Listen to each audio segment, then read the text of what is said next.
அன்றியும் அவருடைய தீர்மானத்தின்படி அழைக்கப்பட்டவர்களாய் தேவனிடத்தில் அன்பு கூறுகிறவர்களுக்கு சகலமும் நன்மைக்கு ஏதுவாக நடக்கிறது என்பதை அறிந்திருக்கிறோம். ஒவ்வொரு நாளும் நம்முடைய வேண்டுதலின் சத்தம் கேட்டு அதை நிறைவேற்றி நம்மை மகிழ்ச்சியான பாதையில் வழிநடத்தி செல்லும் இயேசு கிறிஸ்துவின் நாமத்தில் அன்பின் வாழ்த்துக்கள். நம்முடைய காமா ஊழியத்தின் மூலமாக நடத்தப்படும் மனமகிழ்ச்சி நேரம் இந்நிகழ்ச்சி உங்களுக்கு ஆசீர்வாதமாக இருக்கும் என்று நம்புகிறோம். ஒவ்வொரு வாரமும் இதே நேரத்தில் இந்நிகழ்ச்சியை காண தவறாதீர்கள். இந்த நிகழ்ச்சியை பற்றி உங்களுக்கு அருமையானவர்களுக்கும் தெரியப்படுத்துங்கள். கர்த்தர் தாமே மெய்யான மனமகிழ்ச்சியினால் உங்களை நிரப்புவாராக. வாங்க நிகழ்ச்சிக்கு போகலாம்.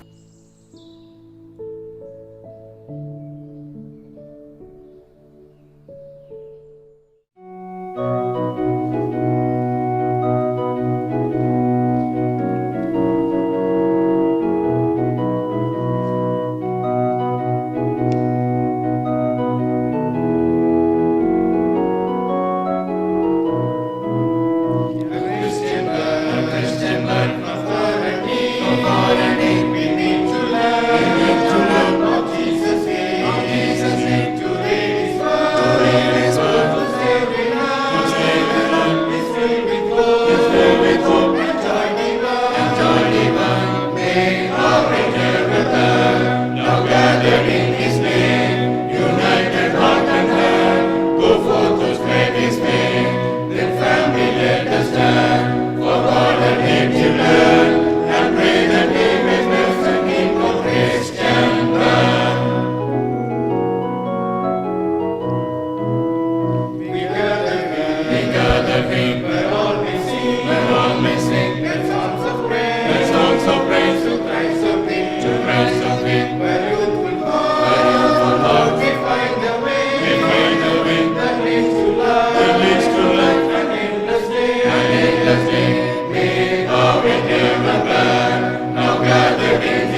மகிமையின் ராஜா, அவர் வல்லமையும் பராக்கிரமுள்ள கர்த்தர், அவரின் துதி பராக்கிரமுள்ள கர்த்தராமே. வாசல்களே உங்கள் தலைகளை உயர்த்துங்கள், அநாதி கதவுகளே உயருங்கள். மகிமையின் ராஜா உட்பிரவேசிப்பார். யார் இந்த மகிமையின் ராஜா? அவர் சேனையின் கர்த்தரானவர், அவரே மகிமையின் ராஜா. பிதாவுக்கும் குமாரனுக்கும் பரிசுத்த ஆவிக்கும் மகிமை உண்டாவதாக. ஆதியிலும் இப்பொழுதும் எப்பொழுதுமான சதாகாலங்களிலும் மகிமை உண்டாவதாக.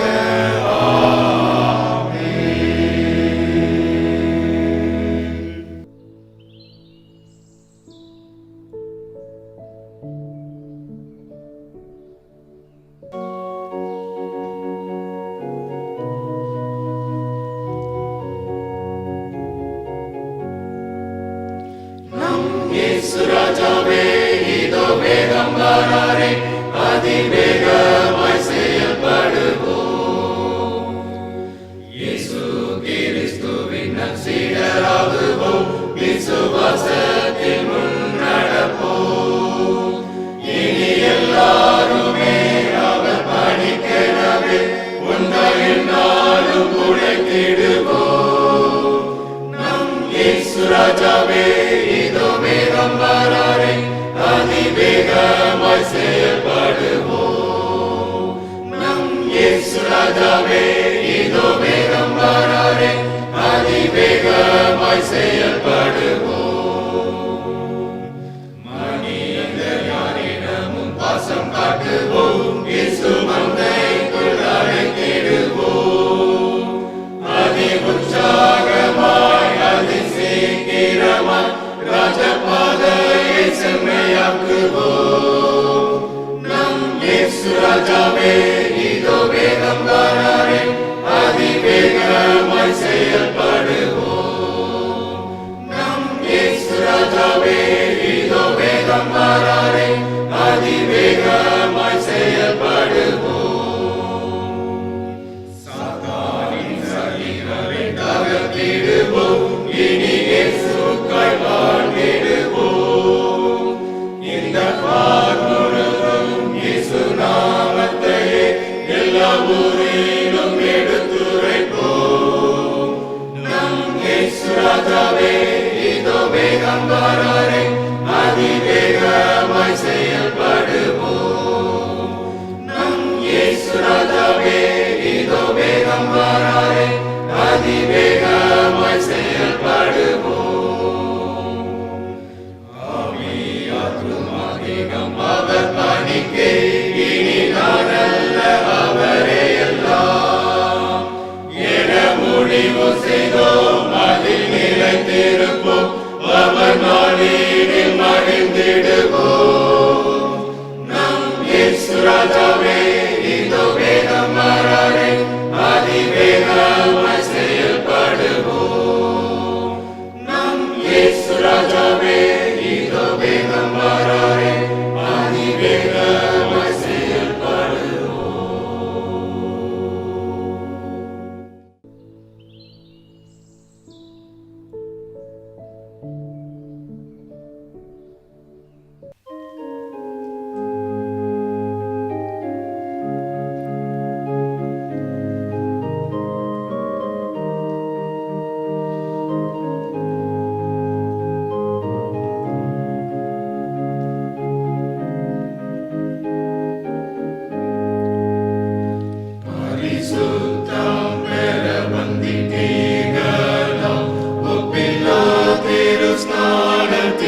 அன்பானவர்களே, இந்த மனமகிழ்ச்சியின் நேரம் அப்படிங்கிற நிகழ்ச்சி மூலமாக உங்களை சந்திப்பதில் மகிழ்ச்சி அடைகிறேன். விசேஷமாக காமா ஊழியத்திற்காக கர்த்தரை துதிக்கிறேன். அருமையான ஊழியம் காமா மினிஸ்ட்ரிஸ் நாசரேத் பகுதியில் நீண்ட காலமாக அவர்கள் கர்த்தருக்கு என்ற ஊழியத்தை வல்லமையாக செய்து கொண்டிருக்கிறார்கள். இப்பொழுதும் ஆண்டவருடைய வார்த்தையை நம்ம கவனிக்க போகிறோம். ஒருவேளை இன்னைக்கு என்ன காரியத்தை நாம் தியானிக்கலாம் அப்படின்னா, ஆவின் கனியாகிய 9 நாம் தியானிக்க இருக்கிறோம். சரி, ஆவின் கனி 9. பாருங்க, இன்னைக்கு ஆவின் கனி முக்கியம். இன்னைக்கெல்லாம் பார்த்தீங்க அப்படின்னா யார் நல்ல ஊழியக்காரங்க யார் கெட்ட ஊழியக்காரங்கன்னு சொல்லி நம்மளால் கண்டுபிடிக்க முடியல. எல்லாரும் மேடையில் பேசுகிறதையோ பாடுறதையோ டான்ஸ் ஆடுறதையோ எல்லாம் வச்சு நம்ம இவங்க நல்லவங்க கெட்டவங்க நம்ம தீர்மானிக்க முடியாது. அப்போ நல்லவங்களை கெட்டவங்களை எப்படி கண்டுபிடிக்க முடியும் அப்படின்னா, பைபிள் தெளிவாக சொல்லுது, ஆவின் கனி இல்லை, இயேசு கிறிஸ்து தெளிவாக சொல்லியிருக்கிறார். கள்ள தீர்க்கதரிசிகளை கள்ள ஊழியர்களையோ கள்ள கிறிஸ்துகளையோ எப்படி கண்டுபிடிக்க முடியும்? அவர்களுடைய கனிகளால் அறிவீர்கள். கனியை வச்சு தான் கண்டுபிடிக்க முடியும். இன்றைக்கி ஒரு நல்ல கிறிஸ்தவன் நல்ல ஆள் எப்படி கண்டுபிடிக்க முடியும்? சில சகோதரிகள் இருப்பாங்க. ஒரு முறை ஒரு சகோதரியை குறித்து ஒருவர் சொல்கிறார், இந்த அக்கா பார்த்தீங்க அப்படின்னா பயங்கரமாக சர்ச்சில் அந்நிய பாஷையில் ஜெபம் பண்ணுறாங்க, ஆனால் ரோட்டில் வந்து கெட்ட வார்த்தை பேசுகிறாங்க. கனி இல்லாத வாழ்க்கை. வரம் இருந்துச்சு, ஆவிக்குரிய வரம் இருந்துச்சு, கனி இல்லை. இன்னைக்கு உங்களுடைய வாழ்க்கையிலையும் வரங்கள் முக்கியமாக அதை விட கனிகள் முக்கியம். இயேசு கிறிஸ்து தெளிவாக சொல்லிட்டார், என் நாமத்தினால தீர்க்க தரிசனம் உரைத்தோம், நாமத்தினால் அற்புதம் செய்தோம், நாமத்தினால பிசாசுகள் வரணும், அக்கிரம செய்கார என்னை விட்டு போன்ட்டார். அப்படின்னா என்ன அர்த்தம்? வரங்கள் நமக்குள்ள அப்படி இருந்துச்சு இப்படி இருந்துச்சு, வரங்களை வச்சு நம்ம பரலோகத்துக்கு போயிடலாம் அப்படி கிடையாது. கனிகள் தான் முக்கியம். சரி, அப்போ காவிக்குரிய கனிகள் 9 நம்ம பெற்றுக்கொள்ளணும். முதலாவது கனி அன்பு. சரியா, அன்பு அப்படின்னா இன்னைக்கு அன்புங்கிற வார்த்தையை வைத்து பிசாசு என்னெல்லாமோ செஞ்சுட்டான். அன்பு அன்புன்னா ஆங்கிலத்தில் லவ். லவ்னாலே பிசாசு சினிமாவில் நாடகத்தில் சீரீஸில் எல்லாமோ காட்டி நம்ம மக்களை கெடுத்து வைத்திருக்கிறோம். ஆனால் ஆவியின் கனியாகிய அன்பு நம்மகிட்ட வெளிப்படும். அன்புன்னா எல்லாரும் பார்த்தாலும் என்னால் நேசிக்க தோணுது, ஒரு தாத்தாவை பார்த்தாலும் ஹெல்ப் பண்ண தோணுது, ஒரு பாட்டியை பார்த்தாலும் ஹெல்ப் பண்ண தோணுதுன்னா அது அன்பு. இல்லை பியூட்டியை பார்த்தா மட்டும்தான் வருதுன்னா அது பேர் அன்பு கிடையாது, அது இச்சை. அதனால் எல்லாரையும் நாம் நேசிக்கிறவர்களாக இருக்கணும். அன்புக்கு எது எடுத்துக்காட்டு பைபிளில் இயேசு கிறிஸ்து ஒரு எடுத்துக்காட்டு. பாருங்கள், காட்டி கொடுக்க வந்த யூதாஸை பார்த்து ஆண்டவர் சொல்கிறார், முத்தத்தினால் அல்லவா காட்டி கொடுக்க வந்த மனுஷகுமாரன்னு சொல்லி சிநேகிதனேன்னு சொல்கிறார். இன்னைக்கு அப்படி சொல்ல முடியுமா? சிலுவையில் அடித்தவங்களை பார்த்து பிதாவே இவர்களை மன்னியும். அன்பு. இளையகுமாரன் கதையை நம்ம பைபிளில் வாசித்து பார்த்தோன்னா கெட்ட குமாரன் ஸ்டோரின்னு சொல்லி அதை ஒரு கெட்ட ஸ்டோரியாக மாற்றிட்டோம். மூத்த குமாரன் தான் உண்மையில் கெட்ட குமாரன். ஆனால் அந்த ஸ்டோரியை வேதத்தில் எழுதப்பட்டதனுடைய நோக்கமே வேற. அது தகப்பனுடைய அன்பை வெளிப்படுத்துகிற ஒரு சம்பவம். பிதாவுடைய அன்பு அதில் இருக்குது. நம்ம ஆண்டவரை விட்டு தூரம் போயிட்டோமா, ஆண்டவர் திரும்ப நம்மளை அணைத்து கொள்கிறார். அந்த அன்பு இருக்குது. இப்போ அதே மாதிரி தான் நீங்களும் ஆண்டவர் மேலே அன்பு காட்டணும். அதே மாதிரி தேவன் உங்கள் மேலே அன்பு காட்டுறார். ஆண்டவர் உங்கள்கிட்ட எதிர்பார்க்குறார், முழு இதயத்தோட, முழு ஆத்மாவோட, முழு மனதோட தேவனாய் கத்திரிடத்தில் அன்பு கூறுவாயா அப்படின்னு சொல்லி எதிர்பார்க்குறார். முழுமையாக ஆண்டவரை நேசித்து பாருங்கள். ஆண்டவர் மேலே அன்பு கூர்ந்து பாருங்கள். அது மாதிரி அதுக்கு ஒப்பாக இருக்கிற கட்டளை, உன்னிடத்தில் அன்பு கூறுவது போல பிறனிடத்தில் அன்பு கூறு. இன்னைக்கு ஆண்டவரை எந்த அளவுக்கு உங்களுக்கு பிடிக்கும் அதே அளவுக்கு மக்களை நேசித்து பாருங்கள். பெஸ்ட் எக்ஸாம்பிள் அன்னை தெரேசா, உமன்ஸ் ரோல் மாடலில் வேர்ல்டு நம்பர் 1 வந்தாங்க பாருங்கள். அவங்க சொன்ன காரியம், இயேசு கிறிஸ்துக்காக இதை செய்கிறேன்னாங்க பாருங்கள். அவங்க ஹோமுக்கு ஃபண்டு கலெக்ஷனுக்கு போனாங்கன்னா காரி துப்பப்பட்டாங்க. அதை துடைத்து விட்டு இது எனக்கு வைத்து கொள்கிறேன், பிள்ளைங்களுக்கு என்ன தருவீங்க அப்படின்னு சொல்லி கேட்டாங்க. அன்பு. இன்னைக்கு அந்த அன்பு நம்மகிட்ட இருக்கா? கிரகாம் ஸ்டெயின்ஸுங்கிற மிஷினரி பாருங்கள், தன்னுடைய 2 குழந்தைகளோட ஜீப்பில் தீ கொளுத்தி எரிக்கப்பட்டா. ஆனால் அவங்க மனைவி சொன்னாங்க, இவங்களை நாங்கள் மன்னிக்கிறோம். இல்லை, இப்போ சார்லி கிரிக் அவங்களுடைய மனைவி எல்லாரையும் மன்னிக்கிறோம்னா அதில் தான் ஆண்டவர் சந்தோஷப்படுறார். நாங்கள் இன்றைக்கி இப்படிப்பட்ட அன்பு தேவன் நம்ம இடத்துல எதிர்பார்க்கிறார். உங்களையும் நேசிங்க, மற்றவங்களையும் நேசிங்க, உங்கள் ஃபேமிலியை நேசிங்க, தவறலை, மற்றவங்களையும் நேசிங்க. ஒரு முறை நான் ரோட்டில் போயிட்டு இருக்கும்போது ஒரு ஐயா ஆக்சிடெண்ட் ஆகி விழுந்து கிடக்கிறேன். நான் கடந்து போயிடலாம், ஊழியத்துக்கு தான் போகிறேன், போயிடலாம்னு நினைக்கிறேன். இல்லை, ஆண்டவர் சொல்கிறார், உன்னுடைய தகப்பனார் இப்படி கிடந்தா போவியா? உடனே நின்று அவங்கள தூக்கி விட்டு ஹெல்ப் பண்ணிட்டு போனால் அது என்னுடைய வாழ்க்கையில் மறக்க முடியாத சம்பவம், அவருடைய வாழ்க்கையிலே மறக்க முடியாத சம்பவம் ஆயிடுச்சு. ஒரு முறை அவர் சந்திக்க நேரிட்டதுக்கு அவர் கேட்டேன், எப்படி இருக்கீங்க, நல்லா இருக்கீங்களா, என்ன தெரியுதா? கையெடுத்து கும்பிட்றார். அவர் ஒரு இந்து மனிதன்னா சொல்கிறார், நீங்கள் காப்பாற்றின தெய்வம். சொன்ன வார்த்தை தப்பு தான், தெய்வம் இல்லை, தெய்வத்தின் காலில் ஒட்டி கொண்ட தூசிகள். அவர் சொல்கிறார், அந்த அளவுக்கு ஒரு உதவி ஒரு மனிதனை மாற்றுகிறது. அடுத்து ஆவின் கண்ணியில் நம்ம பார்த்தோம் அப்படின்னா சந்தோஷம். பாருங்கள், பைபிள் சொல்லுது சந்தோஷமாக இருங்கள் என்று மறுபடியும் உங்களுக்கு சொல்கிறேன். இன்றைக்கி இப்படிப்பட்ட சந்தோஷம் நம்முடைய வாழ்க்கையில் இருக்குதா? யோசித்து பாருங்கள். இன்றைக்கி ஒருவேளை திருமணம் ஆகுது அப்படின்னாலே ஒரு வீட்டில் பயம்தான் வருது. மாப்பிள்ளை வீட்டுக்காரங்க வராங்க, பொண்ணு வீட்டுக்காரங்க வராங்கன்னா என்ன கேட்பாங்களோ, என்ன ரெடி பண்ணணுமோ, பிடிக்குமோ பிடிக்காதோ பயமாக இருக்குது. எங்கள் டீமில் ஒரு தம்பி இருந்தான் பாருங்கள், அவனுக்கு 3 சகோதரிகள். ஒரு சகோதரிக்கு திருமணம் ஆயிடுச்சு. ஒரு முறை ஒரு 3 நாள் கூட்டத்துக்காக கல்லிடைக்குறிச்சி என்ற பகுதிக்கு போயிருந்தோம். 3 நாள் கூட்டத்தை முடிச்சுட்டு கடைசி பசங்களுக்காக ஜெபித்தோம். அவங்களுக்காக ஜோம் பண்ணோம். ஆண்டவரே, இந்த பிள்ளைகளை கர்த்தர் என்ன பண்ணுங்க, ஆசீர்வதிங்க அப்படின்னு சொல்லி ஜோம் பண்ணோம். ஜெபிச்சு பிள்ளைகளை ஆசீர்வதித்து அனுப்பணும். அப்போ தம்பி மனசில் நினச்சிருக்கிறாங்க, நமக்கு என்ன பிரச்சனை. அப்போ டக்குன்னு அவங்க அக்காவுடைய திருமண காரியத்துக்கெல்லாம் ஜெபிச்சிருக்காங்க. ஜெபிச்சுட்டு போன கொஞ்ச நாளில் ஒரு மாப்பிள்ளை வீட்டுக்காரங்க வராங்க. அந்த மாப்பிள்ளை வீட்டுக்காரங்க வந்த உடனே இவங்களுக்குள்ள அந்த குடும்பம் பயப்படலை, கலங்கலை, ரொம்ப மகிழ்ச்சியாக ரொம்ப சந்தோஷமாக இருந்திருக்கிறாங்க. அப்படி சந்தோஷமாக மகிழ்ச்சியாக இருந்ததை பார்த்த உடனே வந்த மாப்பிள்ளை வீட்டார், இப்படிப்பட்ட குடும்பத்திலேருந்து தான் எங்களுக்கு பெண் வேணும், எங்களுக்கு நகரொக்கம் வேண்டாம், நீங்கள்லாம் ரொம்ப மகிழ்ச்சியாக இருக்கீங்க, சந்தோஷமாக இருக்கீங்க, இப்படிப்பட்ட இடத்துல தான் பெண் வேணும்னு சொன்னாங்க. இன்றைக்கி ஆண்டவர் உங்கள் வாழ்க்கையை சந்தோஷமாக இருங்க. லைஃப்பில் கவலையே நமக்குள்ள வரக்கூடாது. கவலைப்படுறது பாவம்னு பைபிள் சொல்லுது. அப்போ எப்பொழுதும் மகிழ்ச்சியாக இருங்க, சந்தோஷமாக இருங்க. சாலமோன் ராஜா எல்லாத்தையும் அனுபவித்து அந்த மனிதன் சொல்கிறாரு, வாழ்க்கையில் 2 விஷயந்தான் முக்கியமானது அப்படிங்கிறது. ஒன்று மகிழ்ச்சியாக இருப்பது, இன்னொன்று நன்மையை செய்வது. மற்ற எல்லாம் மாயங்கிற 1000 பெண்களோடு வாழ்ந்த மனுஷன் சொல்கிறார், எல்லாம் மாயப்பா, எல்லாமே மாயை. ஆனால் மகிழ்ச்சியாக இருக்கிறது. இப்போ சந்தோஷமாக இருங்க. ஃபேமிலி டூர் போங்க, இல்லை வாரத்தில் ஒரு நாள் ஹோட்டலில் போய் சாப்பிடுங்க, மகிழ்ச்சியாக இருங்க. அந்த ஆண்டவருடைய பிள்ளைகள் அப்படி இருக்கணும்னு சொல்லி கர்த்தர் விரும்புகிறார். உலகத்தில் இருக்கிற சில காரியங்களை நீங்களும் ஆண்டவர், நான்லாம் அப்படி தான் ஆண்டவர் படைத்த படைப்புகளை நினச்சி ஆச்சரியப்படுவேன். இவ்வளோ அழகாக படைச்சிருக்கிறார். மனிதனுடைய மூளையே ஆச்சரியப்படத்தக்கதாக இருக்குன்னா கர்த்தர் எவ்வளோ ஒரு ஆச்சரியமாக வைத்திருக்கிறார். அடுத்து பாருங்கள், சமாதானம் இன்றைக்கி இருக்குதா? சமாதானம் இருந்தால் தான் நிம்மதி இருக்கும். பாருங்கள், ஒரு நாட்டில் யுத்தம் நடக்குது, இந்தியா பாகிஸ்தான் யுத்தம் நடக்குது அப்படின்னா நமக்கு இருக்குமா? இப்போ உக்ரைன் நாட்டை எடுத்து பாருங்கள், யோசித்து பாருங்கள். ரஷ்யா உக்ரைன் அந்த சின்ன நாடு, அவங்களுக்குள்ள சமாதானம் இருக்குமா? ஐயோ குண்டு போட்டுருவானா, என்ன ஆகுமோ பயம் இருக்கும். அப்படின்னா சமாதானம் தான் முக்கியமானது. சாலமோன் ராஜாவுடைய ஆட்சி காலத்தில் ஒரு யுத்தம் கூட இல்லை, சமாதானமாக அவனுடைய ஆட்சி காலம் நடந்துச்சு. இன்றைக்கி ஆண்டவர் நம்முடைய வாழ்க்கையை அப்படி ஆசீர்வதிக்க கர்த்தர் விரும்புகிறார்.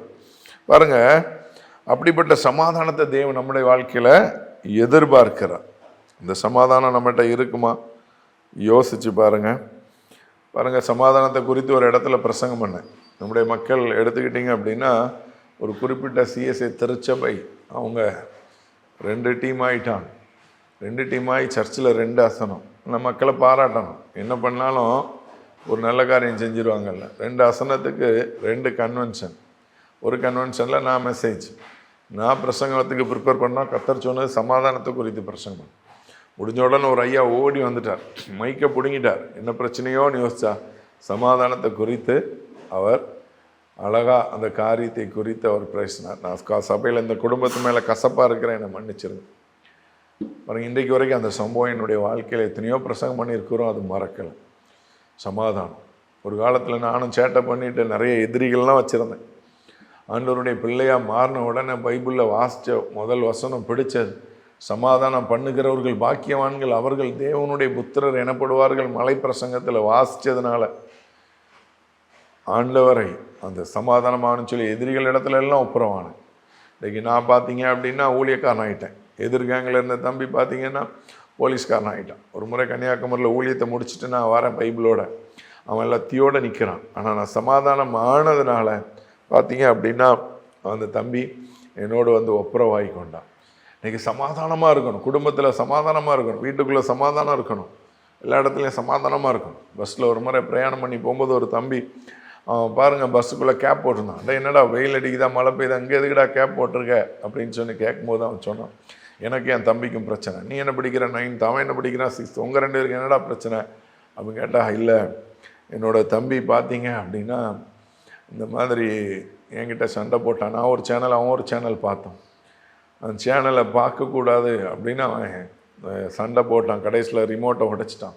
அப்படியே அவனுக்கு கோபம் ஆறலை. நைட்டு கத்திரிக்கோள் எடுத்து 12 மணியில் என் தலையில் இருக்கிற முடியெல்லாம் வெட்டிட்டான். அப்போ நான் அவனுக்கு சொன்ன விஷயம் என்ன தெரியுமா? இடுக்கணில் உதவியே சகோதரன் பிறந்திருக்கான். உனக்கு ஹெல்ப் பண்ணுறதுக்கு தான் தம்பி பிறந்திருக்கிறான், அவனுக்கு ஹெல்ப் பண்ணுறதுக்கு தான் நீ பிறந்திருக்க. இன்றைக்கி ஆண்டவர் உங்களுடைய வாழ்க்கையில் அப்படிப்பட்ட காரியத்தை ஆண்டவர் எதிர்பார்க்கிறார். இன்றைக்கி ஆண்டவர் உங்கள் வாழ்க்கையை மாற்ற விரும்புகிறார். அதனால் சண்டை இல்லாத ஒரு வாழ்க்கை நம்ம இடத்துல இருக்கணும், சமாதானமான வாழ்க்கை. அடுத்து நீடிய பொறுமை.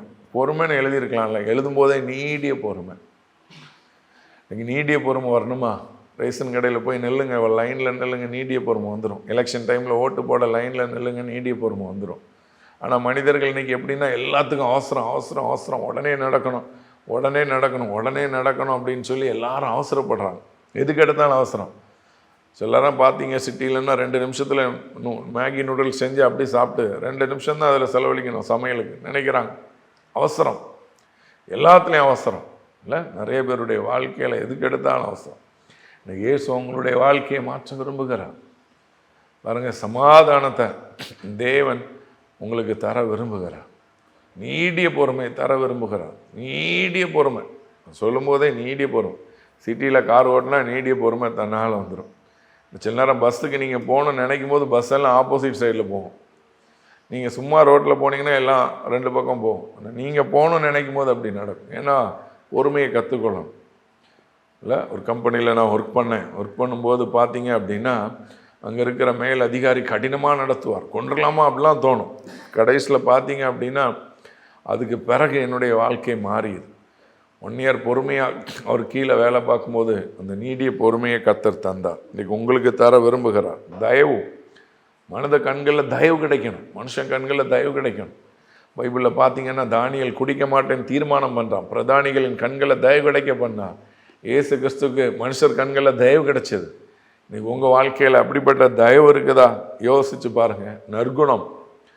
நற்குணசாலியை குணசாலியான ஸ்திரியை கண்டுபிடிப்பவன் யார்? கண்டே பிடிக்க முடியாது. ரெபெக்காள் குணசாலியான ஸ்திரீ எப்படி கண்டுபிடிச்சாங்க? எனக்கு தண்ணி கொடுக்கணும், ஒட்டகத்துக்கு தண்ணி கொடுக்கணும்னு நினச்சாங்க. அதனால் அந்த காரியம் கர்த்தரால் வந்தது. உன் தாய் பாக்கியவதின்னு சொல்லி பிள்ளைகள் சொல்கிறாங்க. குணசாலியான ஸ்திரியா தாய் வாழ்ந்து காட்டினா. அவ்வளோ நீதிமொழிகள் 31 இருக்கு, குணசாலியான ஸ்திரீ எப்படிலாம் இருப்பான்னு சொல்லி. இல்லை இன்றைக்கி நிறைய பேர் இருக்கிறீங்க இல்லை, அவன் வேலை செஞ்சு குடும்பத்தின் காரியத்தை எல்லாம் பார்ப்பான்னு சொல்லி போட்டிருக்கு. அடுத்து விசுவாசம். விசுவாசம் நம்ம இடத்துல இருக்குதா? யோசிச்சு பாருங்க. கண்மூடித்தனமாய் கர்த்தரை விசுவாசிக்கிறோமா? ஒரு அம்மா சொன்னாங்க, மலை பிரசங்கத்தில் அவங்க மலை பிரதேசத்தில் இருக்கிறவங்க சர்ச்சில் மெசேஜ் கேட்டாங்க, கடுகளை விசுவாசம் தான் மலையே பெயர்க்கத்தக்கதாக பெயர்ந்து போகும் அப்படின்னு சொன்னாங்க. அதை கேட்டுட்டு அவங்களுக்கு ரொம்ப உற்சாகம், ரொம்ப சந்தோஷம். சரியா? அவங்க அந்த மெசேஜெல்லாம் கேட்டுட்டு அதுக்கு பிறகு பார்த்தீங்க அப்படின்னா வீட்டுக்கு வந்தாங்க. பின்னாடி ஒரு பெரிய பாறை, அது டெய்லி பகலில் விக்கையெல்லாம் சக் பண்ணி வச்சுட்டு வெக்கையாக இருக்கிறதுனால அவங்களுக்கு அது போகணுன்னு விரும்பினாங்க. போய் சொன்னாங்க, கடுகு விளையாத விசுவாசம் தான் மலையே பெயர்ந்து போன்னு சொல்லியிருக்காங்க, காலையில் வருவேன் நீ இருக்கக்கூடாது சொல்லிவிட்டு காலையில் பார்த்தாங்க, அப்படி இருந்துச்சு. அப்போ சொன்னாங்களா, நேற்றே தெரியும் நீ போக மாட்டேன் அப்படின்னு சொல்லி. அப்போ அவங்க விசுவாசம் எப்படி இருந்தது? எக்ஸாம் டைமில் சிலருக்கு பயங்கர விசுவாசம் இருக்கும். சோத்திர காணிக்க வைக்கிறது, சர்ச்சுக்கு போகிறது, கடைசியில் எக்ஸாமில் மார்க் குறைஞ்சிட்டு ஃபெயில் ஆகிட்டா சொல்லுவாங்க, அன்றைக்கே தெரியும் அப்படின்னு சொல்லுவாங்க. பாருங்கள், விசுவாசம். விசுவாசம் இல்லாமல் ஆண்டவர்கிட்ட நம்ம பிரியமாக இருக்கிறது கூடாத காரியம். அடுத்து நம்ம பார்த்தோம் அப்படின்னா சாந்தம்.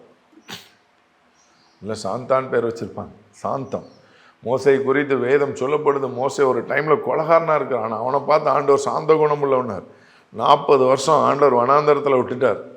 ட்ரைனிங். இன்றைக்கி நீங்கள் அந்த ட்ரைனிங் பீரியடில் இருக்கலாம், வனாந்தரம் மாதிரி வாழ்க்கை போய் கொண்டு இருக்கலாம். அது எதுக்கு? ஆமீன் கனியை வெளியே கொண்டு வர்றதுக்கு தானே.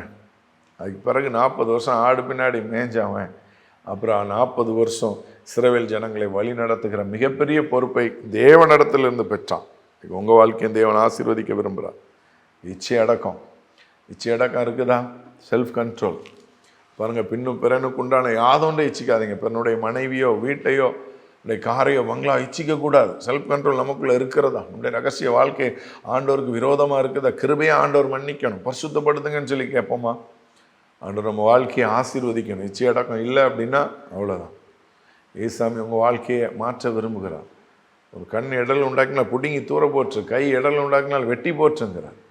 உங்கள் வாழ்க்கையை கர்த்தர் ஆசீர்வதிக்க விரும்புகிறார். ஆவின் கனி 9 பெற்றுக்கொள்வோமா? ஜோமனோமா? தகப்பனே, இந்த செய்தியை கேட்டுக்கிட்டு இருக்கிற ஆண்டவரே, இந்த பிள்ளைகளுக்காக ஜெபிக்கிறேன். அந்த காமா மினிஸ்ட்ரிக்காக ஜெபிக்கிறேன். இதை கேட்கிற பிள்ளைகளுடைய வாழ்க்கையில் ஆவின் கனி 9 நீங்கள் தரும்படி ஜெபிக்கிற ஆண்டவரே. வாழ்க்கையை ஆசீர்வதிங்க, பரிசுத்தப்படுத்துங்க, பலப்படுத்துங்க, பெரிய காரியங்களை செய்யுங்க. இயேசுவின் நாமத்தில் ஜெபிக்கிறோம் பிதாவே, ஆமென். கர்த்தர் உங்களை பெருக பண்ணுவார். God multiply you. God bless you. Amen.